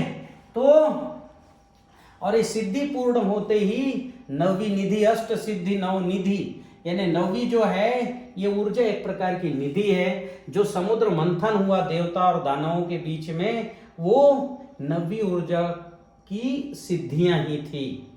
तो इस तरह से 9 ऊर्जाओं ने आपस में मिल करके, अब कैसे मिले, पहली ऊर्जा देखो यहां से शुरू हुई, ठीक है। पहली ऊर्जा ये शुरू हुई यहां से शुरू होती है पहली ऊर्जा। दूसरी ऊर्जा से मिलती है, तीसरी ऊर्जा से, और जो है पहली दूसरी ब्रह्मचारिणी और तीसरी ऊर्जा ये कूष्मांडा को जो है स्थापित, यानी ब्रह्मांड की रचना हो गई। ब्रह्मांड की रचना होते ही अभी जो है ये पंच महाभूतों के प्रकटीकरण में दूसरी ऊर्जा ने, मैंने बताया कि उसने आकाश तत्व को बना दिया, तीसरी जो है और चौथी ऊर्जा ने ब्रह्मांड की रचना, यानी ये जो है पंच महाभूतों की प्रक्रिया को बांधने का काम शुरू की। चौथी ऊर्जा जैसी आठवीं ऊर्जा के पास जाती, चूंकि कूष्मांडा कद्दू बन गया, तो कद्दू बन गया तो उसके अंदर बीज ऑटोमेटिक तुरंत बनेगा, तो ये बीज बनने की प्रक्रिया शुरू हो गई। और बीज बना, बीज से फिर क्या निकला, फिर वो जो है सातवीं ऊर्जा निकली जो प्रकृति बनाने के लिए सज्ज है, जहां से महाकाली ने महाकाल बनाया, महाकाल ने काल बनाया, काल ने ब्लैक होल बनाया, यानी काल यानी ब्लैक होल, ब्लैक होल में आकाशगंगा, आकाशगंगा में सौरमंडल, सौरमंडल में धरती। तो ये महाकाली से प्रकृति शुरू होती है, और महाकाली से शुरू होके और सबसे पहले क्या है प्राण ऊर्जा। पर ये ब्रह्मांड बन गया तो सबसे पहले प्राण चाहिए ना, तो ये महाकाली वापस जो है ये यहाँ जो है यहाँ आकर प्राण यानी जीवन शक्ति उत्पन्न की, प्राण दी हर जीव में। हर पहले जो है वायरस को प्राण दी, वायरस यानी अंडज, फिर फंगस को प्राण दी द्विदज, और द्विदज से आए स्वेदज मलमूत्र पसीना से निकलने वाले, और स्वेदज से आए जरायुज यानी गर्भ से उत्पन्न होने वाले। तो वायरस, फंगस और स्वेदज और जरायुज, ऐसे जो है 4 तरह की प्रकृति बनी, उनमें प्राण दिया, और प्राण देते, प्राण जो है आते ही पूरी प्रकृति शुरू हो गई। तो आप देखिए प्रकृति कहां से शुरू हुई, यहां यहां यहां यहां यहां यहां, और फिर जो है और ये जो है यहां आते ही जीवन पूर्ण हो गया। और ये पंच महाभूत इस जीवन को पूर्ण करने में, चूंकि जो है प्रकृति पंच महाभूतों से बनी है, तो ये तो हो गई ऊर्जा की प्रक्रिया बनाने का काम के लिए। फिर ये पंच महाऊर्जा ने अपने संयोजन से, आप देखिए कि पंच महाभूतों की ऊर्जा का संयोजन कैसे है। इस जो है ये 7 ऊर्जाओं ने तो प्रकृति को बनाया। ये 3 ऊर्जा जो हैं कौन कौन सी, चंद्र घंटा, और ये आपकी ये छठी ऊर्जा कौन सी हो गई, कात्यायनी और सिद्धिदात्री। अभी आप देखिए इस प्रकृति को हम जो है 2 भाग में विभक्त कर रहे हैं, इस विश्व को। एक ये देखिए 2 भाग में हम विभक्त करते हैं। इधर का भाग कहलाता है अधोगति वाला भाग, इधर का भाग कहलाता है ऊर्ध्वगति वाला भाग। ठीक है, आपने देखा होगा जो धरती है उसमें से ऐसे वेव्स निकल रहे हैं, यहां से नीचे से निकल के यहां से निकल के नीचे जाती है और इधर से निकल के ऊपर आती है। ऐसे 2 वेव्स जो है, एक वेव्स ऐसे चलता है, ऐसे ये हो गया पूर्व का, ये हो गया पूर्व के वेव्स, और एक वेव्स कैसे चलता है ऊपर से अधोगति में जाता है। ठीक है, तो यहां से जो वेव्स निकला वो ऐसे आया और इसके अंदर से निकला, और ऐसे जो है इसके अंदर से निकल के पूर्ण करता है। और एक वेव्स जो है वो ऊपर यहां से निकलता है और इधर से जीवन होते हुए यहां से आता है। तो इस तरह से वेव्स निकल करके और प्रकृति की रचना पूर्ण होती है। तो इधर पूर्व की रचना सकारात्मक ऊर्जा से हुई है, पूर्व की प्रकृति सकारात्मक ऊर्जा से बनी है। मतलब सकारात्मक ऊर्जा नहीं बोलना चाहिए उसको, ऊर्ध्वगति ऊर्जा, जो बोलने में सकारात्मक है, सकारात्मक तो सब होते, ये ऊर्ध्वगति ऊपर उठती हुई ऊर्जा से बना है। और जो पश्चिम की प्रकृति है वो अधोगति की ऊर्जा से बना है, अधोगति, और जिसको हम बोलचाल में नकारात्मक ऊर्जा, यानी इस ऊर्जा में भी रुद्राक्ष है, इसमें भी रुद्राक्ष है। बस इस ऊर्जा के रुद्राक्ष को हम रुद्राक्ष बोलते हैं, इस ऊर्जा के जो है भद्राक्ष बोलते हैं। इधर जो अशोक का पेड़ है उसको अशोक बोलते हैं, इधर के अशोक के पेड़ को शोक बोलते हैं, वो भी सेम दिखता है। इधर जो पेड़ पौधे इधर भी उसके प्रतिरूप हैं, ठीक है, जीव जंतुओं में भी दिखने में सेम होगा, लेकिन ऊर्जा की भिन्नता के कारण इधर का डीएनए नकारात्मक ऊर्जा के डीएनए से है, इधर का जो डीएनए है वो सकारात्मक ऊर्जा के डीएनए से है। ये ध्यान रखना, ये अलग विषय मैं कभी बाद में और लूंगा। ये पूरी दोनों प्रकृति जो है अपने आप में जरूरी है। इस प्रकृति में नकारात्मक और सकारात्मक ऊर्जा का, यानी ऊर्ध्वगति और अधोगति दोनों ऊर्जा अपने अपने क्षेत्र में रहती हैं। दोनों ऊर्जा से जो है दो तरह के जीव उत्पन्न होते, एक सकारात्मक एक नकारात्मक। इसको हमको समझना पड़ेगा। अभी मैं आपको मोटा मोटा ये बता दूं कि हमको जो है कि इस ऊर्जा विज्ञान के आधार पर पंच महाभूतों की कृति को समझना है। अभी अगर सकारात्मक ऊर्जा में हम जी रहे हैं तो सकारात्मक ऊर्जा के ही रूप, रंग, गंध, स्वर का स्पर्श, हम जो है सकारात्मक रूप, सकारात्मक रंग, सकारात्मक गंध, सकारात्मक स्वर और सकारात्मक स्पर्श वाले ही पंच महाभूतों की तरण मात्राओं का उपयोग करना है। और इन्हीं का उपयोग करके हमको प्रकृति को बढ़ाने में काम करना है। यह दर्शन हमेशा से जो है वो जो है सत्व और तमस ऐसा दर्शन है। मैं फिर से कभी इस पर चर्चा करूंगा। आज आप इतना समझिए कि पंच महाभूतों का जो ऊर्जा विज्ञान है वो ये है, ठीक है। इसको हमको समझना है और इसके आधार पर खेती करना है, इसके आधार पर जीवन जीना है। टीसीबीटी में पंच महाभूत विज्ञान, जैसे कि हमने जो है ये इससे समझा ही कि कैसे जो है पंच महाभूत हमारे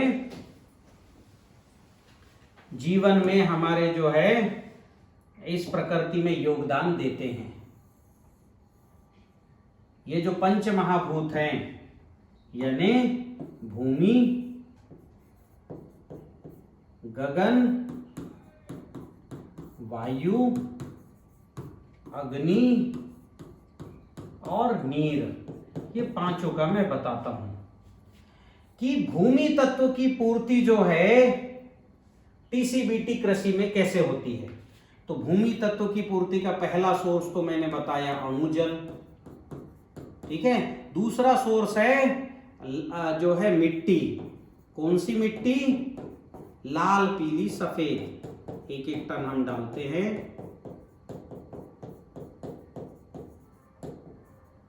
ये मिट्टी, ठीक है।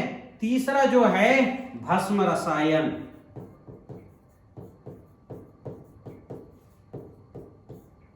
ठीक है। सोल से आप जो भस्म रसायन लेते हैं उसमें ये सारे मिनरल्स होते हैं। तो भस्म रसायन मटके से बना, सोल से जो जिंक मैंगनीज की मिट्टी लें और मटके से बना के जो डालते भस्म रसायन, उससे भूमि तत्व की पूर्ति होती है। और सोल के कुछ और मतलब अगर भस्म रसायन नहीं बना पाते हैं तो सुपर जो है सुपर सॉइल जो बना बुनाया है, ठीक है। एफपीओ के लोग जिसको बना रहे हैं छोटे छोटे लैब में, किसानों की कंपनी बना रही है एफपीओस, वो कर रही हैं जिसमें मैं भी शामिल हूं। सुपर सॉइल, फिर नैनो खनिज, ऐसी चीजें डाल करके नैनो खनिज स्प्रे करने के लिए, मान लो खनिज तत्वों की कमी है और स्प्रे करना है तो नैनो खनिज लो, और जमीन में डालना है तो सुपर सॉइल लो।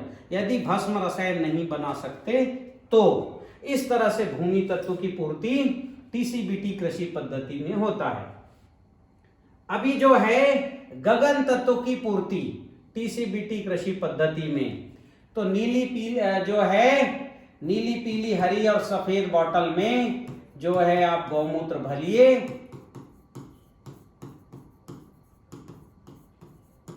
और भर करके इनको धूप में रखिए। 1 महीना, 1.5 महीना, 2 महीना, 3 महीने तक रखिए और उसके बाद सिंचाई के पानी में जमीन पे जाने दीजिए। मिट्टी की जो अग्नि तत्व तो बढ़ेगी पीली बोतल के कारण से, गगन तत्व भी बढ़ेगा। ऐसा नहीं कर सकते तो फिर हर सिंचाई में 10 से 20 लीटर गौमूत्र जाने दीजिए, उससे भी गगन तत्व खेती में बढ़ेगा, ठीक है। फिर इसके बाद वायु तत्व को कैसे बढ़ाएंगे? तो इसको हरी खाद से हम बढ़ाते हैं। हरी खाद प्लस या तो जो जीवाणु से हम कंपोस्ट करते हैं, जो जीवाणु जल से कंपोस्ट करेंगे, वो जीवाणु से कंपोस्ट किया हुआ जीवाणु कंपोस्ट खाद 1 से 2 टन प्रति एकड़ हम फेंक दें, या हरी खाद, तिल की हरी खाद करना। हरी खाद में अब तिल की हरी खाद करना सबसे अच्छा रिजल्ट है। जो है 1-1.5 किलो तिल को खेत में फेंको, वहां जो है ऊर्जा जल, अणु जल, ऊर्जा जल, जीवाणु जल चलाओ। तिल जब फूल में आ जाए तब उसको रोटावेटर से जमीन में गड़ा दो। ऐसा 2 बार करो तो वायु तत्वों की पूर्ति, कुछ चूंकि कार्बन बढ़ेगा वायु बढ़ जाएगा। ठीक है। और क्या है, आपका जो है अब अग्नि तत्व है। अग्नि तत्व बढ़ाने का मैंने बताया है कि लाल पीली बॉटल में गौमूत्र भरो, धूप में रखो 1 महीना, 2 महीना, 3 महीने, और सिंचाई के पानी में दो, अग्नि तत्व बढ़ जाएगा। फिर लाल मिट्टी आधा से 1 टन डालो खेत में, अग्नि तत्व बढ़ जाएगा। ठीक है। और आपका जो है सूक्ष्म पोषक तत्व जिंक, मैग्नीज, कॉपर जिनमें है, ये भी डालोगे, चूंकि ये पित्त बढ़ाने वाले होते हैं तो इससे भी अग्नि तत्व बढ़ जाता है। और नीर तत्व की पूर्ति कैसे होगी, एक मैंने बताया, पहले तो बताया प्रार्थना करो माता गंगा से। ठीक है। दूसरा मैंने बताया भूमि जल, मीठा जल, ये आप जो है भूमिगत पानी में, जो आपका ट्यूबवेल है, कुआं, उसमें डालिए, नीर तत्व की पूर्ति होगी। आप हरी खाद करते हैं तो ये भी पानी पकड़ने का काम करता है, ये भी नीर तत्व की पूर्ति, पानी पकड़ने का काम करेगा, दरअसल पूर्ति नहीं, पानी को पकड़ के रखने का। और जो दूसरा है सफेद मिट्टी, सोल में जो सफेद मिट्टी है, उस मिट्टी में 50 से 55% कैल्शियम, ठीक है, और मैग्नीशियम होता है, जो है कुछ परसेंट उसका मैग्नीशियम, कैल्शियम और मैग्नीशियम है। तो ये क्या करते हैं कि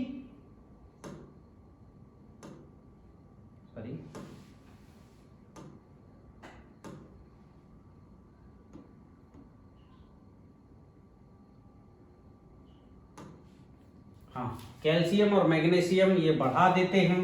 तो इससे भी जो है सफेद मिट्टी डालने से वाटर होल्डिंग कैपेसिटी बढ़ जाती है। तो इससे नीर तत्व की पूर्ति टीसीबीटी में ऐसे 5 तरीकों से होती है। ठीक, तो ये आप जो है करें, पंच महाभूतों की पूर्ति का माध्यम है। भूमि तत्व की पूर्ति का एक और माध्यम है, वो है जीवाणु जल। मिट्टी में phosphorus, potash, zinc, iron, calcium सब होते हैं। जीवाणु आप खेत में डालेंगे तो भी ये जो है वो जो जिंक है उसको जिंक ऑक्साइड, जो कॉपर है उसको कॉपर ऑक्साइड, ठीक है, जो फेरस आयरन है उसको जो है फेरस ऑक्साइड में कन्वर्ट करके और पौधे को उपलब्ध कराते हैं। तो भूमि तत्व की पूर्ति हमने जमीन से इस तरह से, और गगन तत्व, वायु तत्व, अग्नि तत्व, इसकी हम पूर्ति करते हैं। अब हमने पंच महाभूतों की इतनी सब व्याख्या सुन ली। अब इसको जो है हम जांचेंगे कैसे? तो बड़ा सरल सा ये विज्ञान जो है मेरे हाथ में लगा। मैं जब सोमनाथ दर्शन को गया था गुजरात में, वहां देखा कि किसान 30-30 साल पुराने और जो है नारियल के पेड़ उखाड़ रहे हैं। क्यों? बहुत ज्यादा वहां व्हाइट फ्लाई आ रहा है, पूरी पत्तियां काली पड़ रही हैं। देखा तो एक मन में बड़ी व्यथा हुई कि प्रभु, पंच महाभूत की मैं बात करता हूं, इसको ये मिट्टी में कैसे है, मैं कैसे जांचूं? तो अब मेरे जेब में पूरे समय ये माला रहती है। मैंने ये माला निकाला, हाथ ऐसा रखा और जांचना शुरू किया कि भाई अब ये मिट्टी है, इसकी एनर्जी पहले मैं चेक करना। तो इस मिट्टी की एनर्जी मुझे निगेटिव बता रहा है, इसकी चेक करता हूं तो पॉजिटिव बता रहा है, इसकी मैंने चेक किया पॉजिटिव बता रहा है, इस खेत की ऊर्जा चेक की निगेटिव बता रहा है, इस खेत की ऊर्जा चेक की निगेटिव बता रहा है, इस खेत की ऊर्जा चेक की पॉजिटिव बता रहा है, इस खेत की ऊर्जा चेक की पॉजिटिव बता रहा है। मतलब हाथ ऐसे रख के आप जो है ऊर्जा जो है हाथ ऐसे रख के पंच महाभूत चेक करते हैं। आप ऊर्जा के लिए तो हाथ भी रखने की जरूरत नहीं, केवल आप इमेज बनाइए उस मिट्टी की, या तो फोटो बुलाइए फोन से, उसकी इमेज यहां बनाइए और पूछिए अपने माला से कि ये मिट्टी पॉजिटिव की निगेटिव। हमको ये ध्यान करना है कि उस खेत की मिट्टी इस माला के नीचे है। तो अभी क्या होता है, इलेक्ट्रोमैग्नेटिक वेव्स, ये जो फोटो होती है ये भी क्या होता है, ऊर्जा की एक बंच है, ऊर्जा ही है जिसकी फोटो खींची गई ना। ये रंग जो है, क्योंकि रंग भी ऊर्जा का भाग है, इलेक्ट्रोमैग्नेटिक वेव्स का एक भाग है, तो इसलिए जो है इस ऊर्जा को हम जो है देख सकते हैं, पहचान सकते हैं कि निगेटिव है कि पॉजिटिव। निगेटिव होगी तो ऊर्जा जल डालना, पॉजिटिव हो जाएगा, सरल सा है। अब हम इसके पंच महाभूत चेक करेंगे। अब इस तरह का हाथ रखा है, ये फोटो आई। अब मैं इस खेत की मिट्टी, इसकी इमेज में अपने दिमाग में बना रहा हूं। मैं अपने इस माला से पूछूंगा कि ये जो है इसकी भूमि तत्व कितना है। तो यहां मैं इसके सामने ये जो हाथ रखा है, इसके सामने की मिट्टी को, जैसे कक्षा 1 और 2 में क्या करते हैं कि शिक्षक ऐसे हाथ में रख के पढ़ाते, टी सी बी टी में, है ना, प च, तो पंच, ऐसे करके हाथ से हम पढ़ते। तो वैसे ही हम जो है प्राथमिक कक्षा के ऊर्जा विज्ञान के विद्यार्थी हैं, हम पेंडुलम से चेक ऐसे ही करेंगे। सबसे पहले इस मिट्टी का भूमि तत्व घटा हुआ है, फिर इसका गगन तत्व ठीक है, वायु तत्व घटा हुआ है, अग्नि तत्व ठीक है, नीर तत्व ठीक है। तो ऐसे हम पेंडुलम से चेक करेंगे। इस खेत का चेक करते हैं। भूमि तत्व घटा हुआ है, गगन तत्व ठीक है, वायु तत्व घटा हुआ है, नीर तत्व ठीक है, नहीं अग्नि तत्व ठीक है, और नीर तत्व घटा हुआ है, यानी पानी पकड़ने की क्षमता इस मिट्टी में नहीं है। तो इस तरह से जो है हमको परिणाम मिलेंगे। अब ये माला कैसे परिणाम दिखा रहा है, ये ऊर्जा विज्ञान की जो है नापने का एक जो है बहुत अच्छा यंत्र है। इसलिए हमारे पूर्वज इसको हाथ में पहनते थे और गले में धारण करते थे, क्योंकि ये यंत्र है। जैसे कोई मैकेनिक होता है ना मोटरसाइकिल का, तो 17 नंबर का पाना उसके पास ही रहता ना, वैसे ऊर्जा नापने का ये पाना है, इसलिए हमको इसको पास रखना पड़ेगा। फिर इसको हमको सीखना भी पड़ेगा। अभी क्या होता है, जहां पर जो है माला सीधी घूमती है तो समझ जाना वहां ऊर्जा पॉजिटिव है, और जहां माला उल्टी घूमती है वहां ऊर्जा निगेटिव है। उल्टी घूमती है मतलब आपने देखा होगा, अगर पानी किसी छेद के अंदर जाता है जमीन में तो उल्टा घूमते हुए जाता, क्योंकि पानी है इसलिए दिखाई दे रहा है उल्टा घूमते हुए अंदर जा रहा है। या पानी किसी पाइप से निकलता है तो सीधा घूमते हुए निकलता है, तो पानी है इसलिए दिखाई दे रहा है। इसमें ऊर्जा हम चेक कर रहे हैं, जो दिखाई नहीं दे रहा है तो उसको आप कैसे देख के बता सकते उल्टे या सीधा, पर माला बता देगी ये। इसको बोलते हैं पेंडुलम, इसको बोलते हैं डाउजिंग। और भारत के बाहर जर्मनी, अमेरिका और ऐसे देशों में हजारों लोग इस विज्ञान को जानते हैं, करते हैं। भारत में भी डाउजिंग के नाम से इसको बहुत लोग, हजारों टीचर मिल जाएंगे जो ये सिखा सकते हैं। मैंने भी, जो मेरे संपर्क में जितने लोग आए, कुछ तो अपने आप ही सीख गए, गुरुजी ऐसा करते जांचते, हम वो भी सीख गए, कुछ को हमने सिखाया, सीख गए। तो इस पर जिसको जो ऊर्जा विज्ञान में चला गया, जिसको इमेज यहाँ ठीक से बनाना आ गया, ठीक है, ऊर्जा विज्ञान को समझ रहा है अंतस्मन से, ठीक है, उसके अंदर भाव है। और सबसे बड़ा भाव तो क्या है, विद्या ददाति विनियम, और विनियम ददाति पात्रता, कि विद्या से विनय आएगा और विनय से फिर पात्रता आती है। तो पात्रता आपको आपके समर्पण से मिलती है, ठीक है, ऊर्जा के प्रति पूरा समर्पित कि हे भगवान, हे पंचमहाभूत, आपने ही सब कुछ बनाया है, मैं आपको जानना चाहता हूं, आपकी मात्रा को मैं जो है चेक करना चाहता हूं। स्पष्ट माला से आप बोलिए, आपकी माला घूमने लगेगी। तो ऐसे करके पंच महाभूत आप चेक करें, और जैसे जिसकी कमी आती है तो मैंने आपको बता ही दिया है कि किसकी कमी से क्या होता है, कि भाई जिसकी कमी आ गई, माला ने बताया कि भूमि तत्व कम है, क्योंकि अभी बार बार ट्रैक्टर से जुताई हुई ना, तो ऊपर के मिनरल्स बह गए, जिंक नहीं, कॉपर नहीं, मैग्नीज नहीं है। और ट्रैक्टर की जुताई करना 6 इंच के नीचे बहुत कड़ी मिट्टी, तो वो मिट्टी नहीं निकलती, तो कुछ लोग बोलते गहरी जुताई करो। गहरी जुताई करके 2-4 साल फिर फसल लेते, उसके बाद फिर फसल मिलनी बंद हो जाती। तो लोग कहते हैं वो लंबा वाली जो जुताई करती है, जिसको कोई विशेष जुताई कहा जाता है ना, कि चीरती है, वो करो। वो करके भी 2-4 साल फसल लेंगे, उसके बाद खेती खत्म, भूमि बंजर हो जाएगी। ठीक है, तो भूमि तत्व की कमी है, तो तात्कालिक उपाय क्या है? हमने अणुजल बोला, स्प्रे करो, जमीन में डालो, प्लांट उसको पूरा तुरंत ले लेगा, तुरंत पिक रिजल्ट मिलेगा।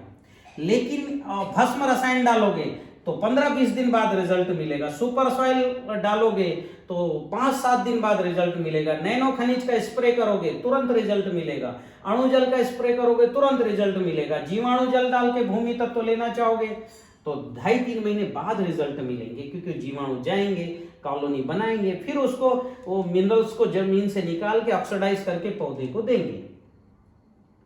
ठीक है, तो इस तरह से अभी जो है इसकी पूर्ति करना। फिर उसके बाद जो है गगन, वायु, अग्नि, नीर तत्व की पूर्ति का एक और माध्यम है। नीर तत्व की पूर्ति का एक और माध्यम है माइकोराइजा, वो मैं बताना भूल गया था। माइकोराइजा क्या करता है? जमीन से जो है 15 फुट नीचे जाता है और पानी के कणों को मुंह में भर करके और लाके जड़ों के अंदर डाल देता है। तो ये माइकोराइजा का जबरदस्त काम है। मेरे जो गुरुजी हैं भूमानंद स्वामी जी, डॉक्टर वाई के भूम, इन्होंने माइकोराइजा पर लगभग 35 से ज्यादा फसलों पर माइकोराइजा के प्रयोग करके दिखाए हैं कि किस फसल में माइकोराइजा डालने से उसकी ग्रोथ कैसी होती है। ठीक है, तो ये नीर तत्व की पूर्ति का भी एक और माध्यम माइकोराइजा है। ऐसे टीसीबीटी में पंच महाभूत की कमी की जांच आप इस तरह से करें। आप टीसीबीटी में पंच महाभूतों की जांच इस तरह से करें, और अगर आप नहीं कर सकते तो आप ऐसी फोटो खींच करके हमारे जो टीसीबीटी विशेषज्ञ हैं, जो भी टीसीबीटी विशेषज्ञ, उनके मोबाइल में भेज दें। वो जांच करके आपको बता देंगे कि कौन से तत्व की कमी है, पंच महाभूत में कौन से महाभूत या 5 एलिमेंट में कौन से एलिमेंट की कमी है, वो बता देंगे। और उसके बाद उसकी कमी की पूर्ति कैसे करना है वो आप सबको तो पता ही होगा। तो मैं चाहूंगा कि आप टीसीबीटी के पंच महाभूत दर्शन को अच्छे से आज आपने समझ लिया है। अच्छे से और समझना है तो विशेष ज्ञान शिविर, और अच्छे से समझना है तो भोपाल में माधव आश्रम में मेरा अभी प्रशिक्षण हुआ 2 महीने पहले। सोल एजुकेशन ऐप में जाएं और उस ऐप में जाकर के पंच महाभूतों की पूर्ति के मैंने और विस्तार से वहां कुछ बताए, वो भी देखें। ठीक है, टीसीबीटी विशेषज्ञों के संपर्क में रहें और जो है अपनी कृषि को बहुत अच्छा करें। आप अच्छी उपज पाएं, रासायनिक खेती से 2 गुना 4 गुना और 10 गुना ज़्यादा उपज पाएं। हमारे पैकेज ऑफ प्रैक्टिस टीसीबीटी के पैकेज ऑफ प्रैक्टिस को ताराचंद बेल जी की पाठशाला में और सोल एजुकेशन ऐप में जाकर के और समझें, और किसान सोल जो है फार्मर ऐप में जाकर के और इसको लिखें भी कि हम क्या क्या कर रहे हैं। तो आपका ऑटोमेटिक टीसीबीटी जो है पंच तत्व फूड का सर्टिफिकेशन हो जाएगा। और पंच तत्व फूड यानी ऑर्गेनिक से बहुत आगे। ऑर्गेनिक में तो केवल कुछ न्यूट्रिशन होते हैं, इसमें तो न्यूट्रिशन के साथ गगन तत्व, वायु तत्व, अग्नि तत्व और नीर तत्व होगा। और पंच तत्व से युक्त जब आप भोजन करेंगे तो आपकी बीमारी कोई भी रहे आपके शरीर में, क्योंकि हमारा शरीर किससे बना? पंच महाभूतों से। अब हम पंच महाभूत युक्त भोजन करेंगे तो ठीक हो, मान लो अग्नि तत्व कम है हमारे शरीर में, तो हम अग्नि तत्व युक्त जो है भोजन करेंगे, अग्नि तत्व बढ़ जाएगा। हम जो भोजन करेंगे उसमें अग्नि तत्व ऑटोमेटिक बढ़ जाएगा। किसी का जो है अगर गगन तत्व नहीं है, हम गगन तत्व युक्त भोजन करेंगे, हमारे शरीर में गगन तत्व बढ़ जाएगा। तो कोई बीमारी रहे ऑटोमेटिक आप ठीक हो जाएंगे। ऐसे हमारे पास 3-4 लोग हैं जिन्होंने जो है पंच महाभूत युक्त यानी पंच तत्व युक्त भोजन किया और उनका जो है शरीर स्वस्थ हो गया। स्वस्थ शरीर होगा तो स्वस्थ मन हो जाएगा, मन को अच्छा लगेगा। स्वस्थ मन रहेगा तो बुद्धि हमारी अच्छी जो है तीक्ष्ण होगी, बुद्धि चलेगी। जब शरीर हमारा स्वस्थ रहेगा तो हम ध्यान की स्थिति में जा सकते हैं, सीधे ऊर्जा के जो है परम चेतना से मिल सकते हैं, उनसे ऊर्जा ले सकते हैं, उसे धारण कर सकते हैं। और इस तरह से हम अपना जीवन को स्वस्थ तरीके से पूर्ण करके और आनंद से और सुखी जीवन, सुख शांति और आनंद का जीवन जी सकते हैं। आप सबको मैं इस जीवन की शुभकामनाएं देता हूं। बहुत बहुत धन्यवाद।